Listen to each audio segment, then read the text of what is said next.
So right now I'm standing alongside Elk Prairie. This is one of the many coastal prairies that you'll find surrounding the parks and in the parks. These prairies are home to one of the most iconic animals that you'll see in the park. Unfortunately, there aren't any out and about today, but I am talking about the Roosevelt elk. The Roosevelt elk is the largest bodied of all the North American elk, and there's a good reason for this. This area in the wintertime gets a lot of rain, but it rarely gets below freezing. So there's plenty of green grass. But even in summer when there's very little rain, the same coastal fog that is captured on the forest leaves surrounding this prairie inundates the prairie and keeps plenty of green grass available to some of these large herbivores. Now, elk aren't the only animals that you're going to see here. You may spot some black-tailed deer, cute little brush rabbits.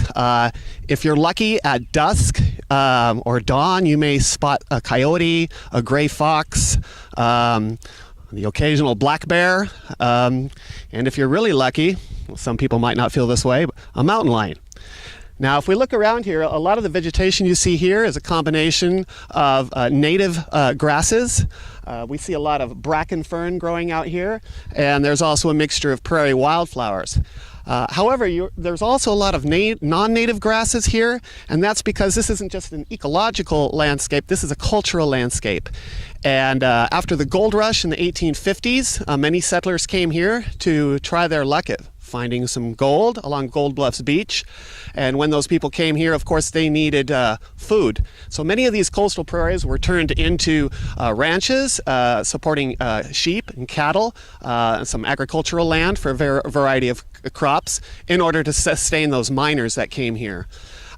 Before they arrived, these were the stomping grounds of Native American peoples. And this prairie here was maintained by the Yurok, one of the largest tribes in California. They engaged in sustainable land management, pruning some of the shrubs that circle this prairie to improve the basket weaving, the quality of the basket weaving materials they needed. And they did prescribed burns to improve the forage for those animals which they hunted, such as the deer and the elk.